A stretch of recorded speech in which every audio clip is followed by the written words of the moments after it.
आइए आप लोगों को अपने चैनल के माध्यम से बताएंगे असहयोग आंदोलन की शुरुआत कैसे होती है,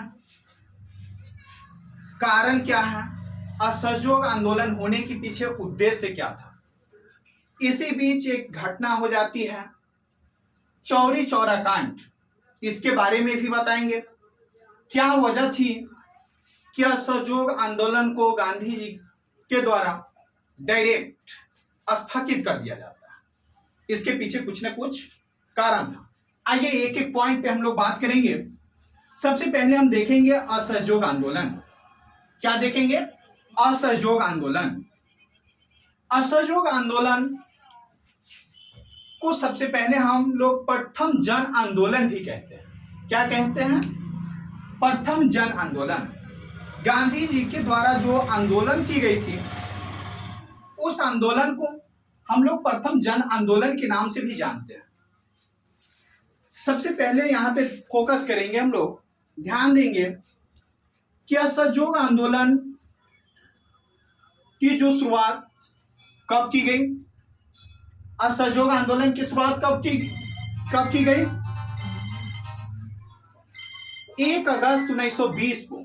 कब की जाती है? 1 अगस्त 1920 को। 1 अगस्त 1920 को। इनके लीडर कौन थे? पता है आप लोगों को?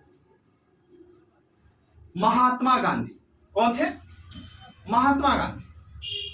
महात्मा गांधी एक स्वयं वकील थे।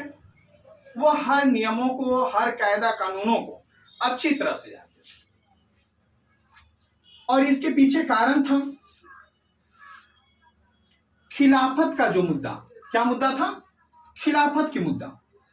यानी वहां पर भी तरह तरह के मुद्दे, अफवाहित बयान वगैरह ये सब चल रही थी। दूसरा, पंजाब में सरकार की बर्बर कार्रवाइयों के विरुद्ध न्याय प्राप्ति करना। और दूसरा मुद्दा जो था, पंजाब में जो सरकार के खिलाफ जो हो रही थी, सरकार की बर्बर कार्रवाई, बड़े बड़े कानून, एकदम से उसको विरोध करना था कि यहाँ के वासियों, जो भारतवासियों को सही तरह से अपनी जिंदगी जीने की एक आजादी मिले। उसके बाद कारण देखेंगे स्वराज की प्राप्ति। इस बात को तो हम जानते हैं पूरी तरह से कि हम उनकी गुलामी क्या करते थे। किनकी? अंग्रेजों की। किनकी गुलामी क्या करते थे? अंग्रेजों की। किसकी? बोलना। किसकी गुलामी क्या करते थे? अंग्रेजों की गुलामी क्या। तो सबसे पहले हम अपनी राज्य, संविधान में राज्य को जो देश बताया जाता है, क्या कहा जाता है? देश। और प्रांत का मतलब होता है राज्य। प्रांत का मतलब क्या होता है? राज्य। तो सबसे पहले देखेंगे यहाँ पर कि स्वराज की प्राप्ति। हमने जो भी आंदोलन अधिकतर किया भारत देश में, हम अपनी स्वराज की प्राप्ति के लिए किए। हमारे जो पूर्वजों ने आंदोलन जो जारी रखा, भारतवासियों ने उन अंग्रेजों से अपने राज्य की प्राप्ति, अपने देश की प्राप्ति के लिए ही आंदोलन किया। उसी में यह आंदोलन था। कौन सा आंदोलन? असहयोग आंदोलन। ठीक है, आइए उद्देश्य देखते हैं। क्या उद्देश्य था? अंग्रेजी सरकार को कमजोर करना। धीरे धीरे हम लोगों को इतना आप लिए हुआ था अंग्रेज कि जैसे गाइड करता था वैसे हम लोग क्या करते थे। तो उनको कमजोर बनाना सबसे पहली मुद्दा थी।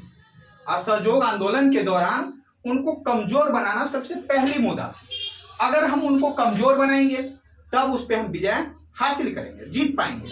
अगर कोई भी, जैसे कि आप देखते होइएगा कि दो पक्षों में लड़ाई होती है, कमजोर की जीत होती है क्या?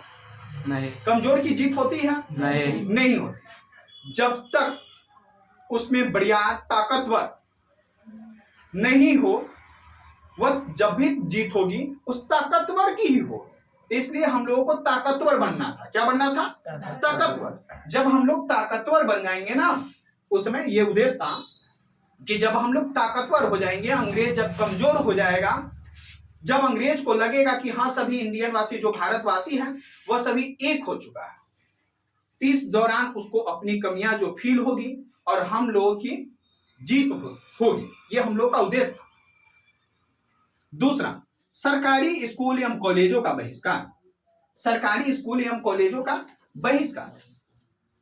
अब अंग्रेज आए हुए थे, तरह तरह की अपना फैक्ट्री वगैरह ये सब तो चलाते ही थे, लेकिन इस दौरान उसको करना था कि सरकारी स्कूल एवं कॉलेजों का बहिष्कार। अंग्रेजों ने बहुत सारी एकदम से बड़े बड़े कॉलेज खोल चुके थे, अपनी स्कूल चलाने की व्यवस्था शुरू कर चुकी थी, और हम लोगों को अच्छी शिक्षा भी नहीं प्राप्ति होती थी।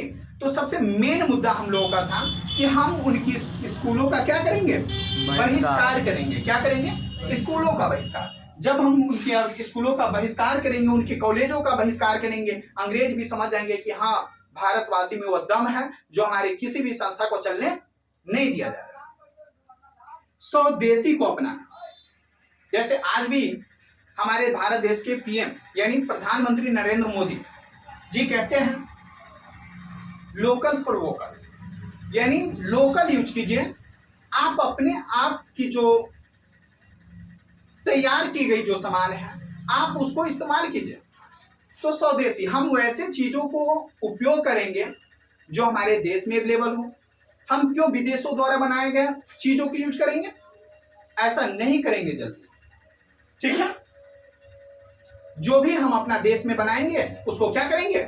यूज करेंगे, उपयोग करेंगे। जो उन्होंने बहुत सारे सूती कपड़ा मिल वगैरह ये सब खोल चुके थे अंग्रेज, और हम लोगों को महंगे कीमतों पर मिलती थी, इसलिए स्वदेशी को अपनाना। अगला है 20 लाख चरखों को संपूर्ण भारत में वितरण करना, यानी चरखा के माध्यम से जो सूत वगैरह जो तैयार किया जाता था, धागा, और उसके माध्यम से जो कपड़े की बुनाई होती थी, वैसे हम भारत के अंदर वितरण करवा के कितने चरखा? 20 लाख 20 लाख चरखों को संपूर्ण भारत में वितरण करवाना था, ताकि भारतवासी अपने नया किस्म के अपने स्तर से क्या करें, उसको कपड़ा तैयार हो, धागा अपनी तैयार हो, और अच्छी कपड़ा स्वदेशी हो। विदेशी कपड़ों का बहिष्कार, जो अंग्रेजों द्वारा हमारे भारत के अंदर विदेशों और साथ साथ विदेशों से जो कपड़े लाई जाती थी, भारत के अंदर बेची जाती थी, इन सारी बातों को खत्म करना था, इन सारी मुद्दों को खत्म करना था, ताकि हम क्या करें, अपने आप को स्ट्रांग हो पाए। आज अपनी देश की पैसा को अगर हम दूसरे जगह भेज देते किसी सामान को खरीदने के लिए, वह सही नहीं है। आप स्वदेशी यूज कीजिए, आपके लिए बेहतर है। आपके देश के पैसा आपके देश में ही रह जाता है, जिससे आपके देश का विकास होगा। अन्य आता था और उस समय बेच के चला जाता था, वो नगद पैसा हमसे ले लेते थे, और साथ साथ उनके कपड़े यहाँ पे महंगी बिकती थी, और हम लोग गरीब के गरीब ही रह जाते थे। आइए देखते हैं, अगर कोई भी आंदोलन करते हैं, कुछ करते हैं, उसका कुछ क्या होता है, परिणाम होता है।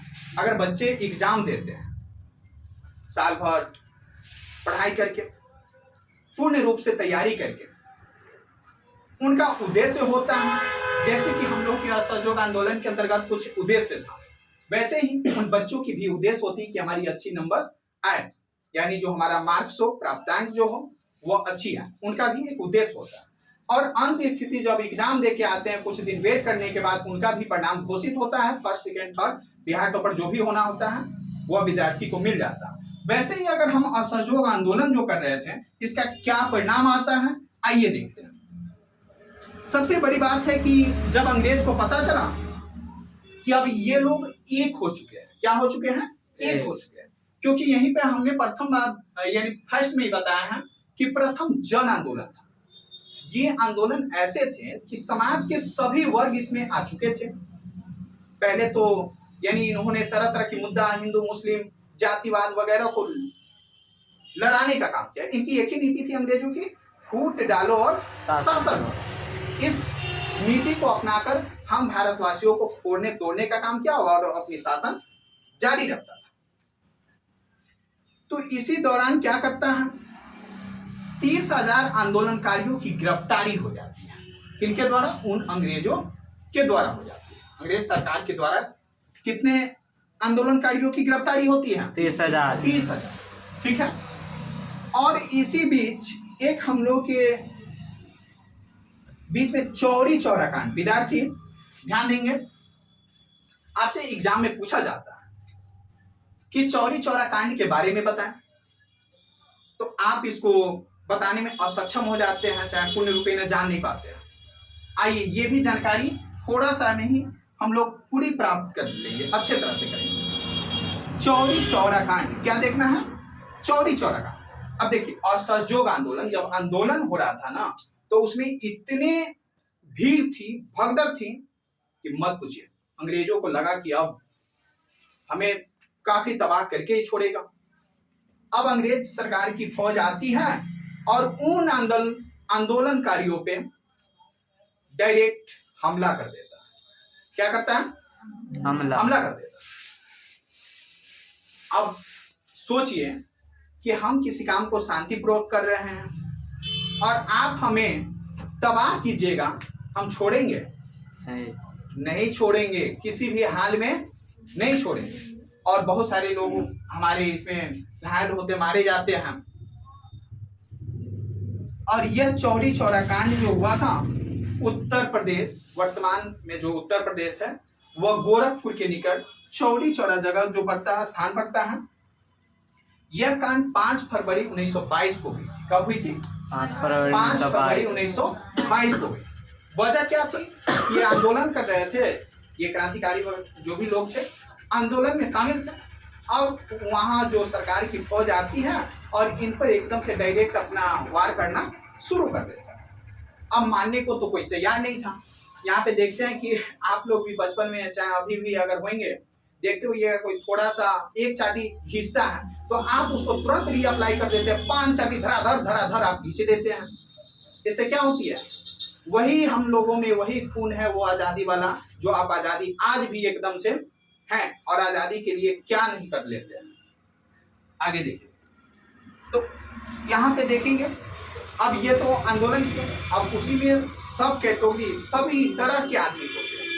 कोई झगड़ा ही होता है तो कोई कहता है धर, कोई करता है पकड़, कोई कहता है उसी में छोड़ करता है ना। तो ऐसा ही ये जो असहयोग आंदोलन में जो ये क्या बोलते हैं, जो उनके द्वारा वार किया गया था, हमारे बहुत भारतीयों को दिक्कत पड़ी थी। और उसी में भारतीयों ने क्या किया कि अब पुलिस कर्मी को खरीदना शुरू कर दिया कि हम आंदोलन शांतिपूर्वक ढंग से कर रहे हैं, तुम हम पे दिक्कत कर रहे हो, अब तुमको हम बताते हैं कि हम में क्या दम है। अब उसी स्थिति में क्या होता है कि जितने भी पुलिसकर्मी थे भाग पड़ा। तो अगर आज हम लोग के बीच अगर किसी भी प्रकार की दिक्कत आती है, अगर माने कि यहाँ पे हम क्लास में बैठे हुए हैं, आप सभी बैठे हुए हैं, किसी प्रकार की दिक्कत हो, तो आप कहाँ जाएंगे? तुरंत कोई हड़कंप मचेगा, कुछ मचेगा, कोई आपको पीटने के लिए अति करेगा, आप तुरंत भागते हुए घर पे जाइएगा। आपका घर कौन है? आप जहाँ स्थायित्व रहते हैं वहीं पे ना जाइएगा भाग के। वैसे ही ये पुलिसकर्मी भाग के कहाँ गए? थाने में। कहाँ गए? थाना में। उनकी घर वही होती है स्थायित्व प्रेजेंट। अब जैसे ही वे थाने में जाते हैं, अब क्या होता है कि पुलिसकर्मी पर तो गुस्सा निकालना था जिन भारतवासियों जो आंदोलनकारी लोग थे। अब चारों बगल से क्या किया आंदोलनकारी, एकदम से अब देखते हैं कि कोई अगर पकड़ाया है, कोई घर में पकड़ाया हुआ है, बंद कर दो, कोई पकड़ाया हुआ है, तो उसको देखने के लिए चारों बगल से क्या होती है? भीड़ हो जाती है, भीड़ लग जाती है। लगती या नहीं लगती? लग जाती है। अब वैसा ही उस रूम में जो सिपाही, जो पुलिसकर्मी जो भगे हुए थे उस थाने में, अब चारों बगल से लोग देखना शुरू हुआ कि भाई क्या वजह है कि नुका गया। उतने लोगों के बीच में अगर वह पुलिसकर्मी भी आता तो साफ पीस बना देता उसको। अगर मार मुक्का कागज जो होता है ना, जितना पतला, उसकी गोश हड्डियां बराबर कर देते। इस वजह से पुलिसकर्मी भी अपने जान बचाने के लिए क्या किया? भाग निकला। कहाँ पे? थाना में। थाना पे फिर काफी लग गई। अब लोग सब सोचा कि जो भी आंदोलनकारी थे, क्रांतिकारी लोग थे, अब उसको बाहर निकालने का प्रयास किया। अब वो सब तो भाग के अंदर से लॉक कर दिया हुआ था थाना को, यानी गेट को। अब उसी दौरान होता क्या है कि बांस उसे पोचा जाता है कि निकल दो। अब वो छिप छाप के इधर उधर हो गया। इतने में किसी व्यक्ति को माइंड में, जो आंदोलनकारी लोग थे, उन लोगों के माइंड में आया कि नहीं होता है तो इसको साफ एकदम से पकाया मछली की तरह, पकाया हुआ गोश्त की तरह बना, अब उसी में केरोसिन तेल ले आकर और उसमें क्या करता है, डाल देता है। और डालने के बाद उसमें एक माचिस की तिल्ली की तो इंतजार होती है। जैसे ही माचिस की तिल्ली बारी जाती है, पूरे थाने में जो एकदम से आग लग जाती है। क्या होता है, आग लग जाती है। आग लगने के दौरान अब पुलिस भागे तो भागे कहां से, वो पुलिसकर्मी हाथ भी जोड़ रहे थे कि भाई ऐसा मत करो, लेकिन यहाँ पे गुस्सा था क्योंकि आप डायरेक्ट वार किए हुए थे, आपको छोड़ेंगे। अब अंत स्थिति पुलिसकर्मी को भागने के लिए भी जगह नहीं मिलती है। पुलिसकर्मी को भागने के लिए जगह मिलती है नहीं। अब उसी में जो भी पुलिसकर्मी फंस चुके थे, उसमें पुलिसकर्मी 22 पुलिसकर्मी थे। कितने पुलिसकर्मी थे, 22। यानी मरने वाले कितने थे, 22। कुल पुलिसकर्मियों के मरने की जो अति है 22 है। अन्य घायल भी होने की संभावना भी हो सकती है, लेकिन 22 पुलिसकर्मी उसमें खत्म हो चुके थे, सीज गए हुए थे एकदम से। ठीक है, अब ये स्थिति देखें, गांधी जी कहे कि अब बताओ, हम लोग अभी सोच रहे थे कि क्या बोलते हैं उसको, आगे इसको लेके चलेंगे, लेकिन ये भारतीयों ने, क्रांतिकारियों ने क्या किया, बहुत ही दिक्कत। यानी कभी भी अगर आप अहिंसा कीजिएगा ना तो बड़ा दिक्कत होगा। सॉरी, हिंसा अगर आप दंगा फसाद अगर करते हैं तो कोई आंदोलन को करने में अगरिया को दिक्कत होता है। तो उसी दौरान गांधी जी क्या करते हैं, असहयोग आंदोलन की वापसी कर लेते हैं। किस आंदोलन की, असहयोग आंदोलन की वापसी कर लेते हैं। अगर आपसे कोई पूछे क्वेश्चन कि असहयोग आंदोलन की वापसी गांधी जी डायरेक्ट क्यों सोच लेते हैं, तो आप ये चौरा चौरी कांड का वार्तालाप वर्णन कीजिएगा और करने के बाद कहिएगा कि असहयोग आंदोलन की जो वापसी गांधी जी ने 12 फरवरी 1922 ईस्वी को कर ली है। क्योंकि ये देखे कि अभी पूरी तरह से भारतीय अभी परिपक्व नहीं हुए आंदोलन के लिए, अगर हम करते हैं तो फिर हम दोषी कर लेंगे, तो यानी दोषी माने जाएंगे। अंग्रेज हमारे ऊपर तरह तरह के कायदे कानून लगा सकते हैं। इस दौरान गांधी जी को भी 6 वर्ष, कितने वर्षों के लिए, 6 वर्षों के लिए कारावास, कारावास जानते हैं बाबू, जेल। कारावास का मतलब होता है जेल, कारावास का मतलब जेल। 6 वर्षों के लिए गांधी जी को जेल भेज दिया जाता है। वह मार्च 1922 ईस्वी में, कब भेजा जाता है, मार्च 1922 ईस्वी को। और असहयोग आंदोलन यहीं पे स्थगित हो जाता है। समझ में आया, चलिए।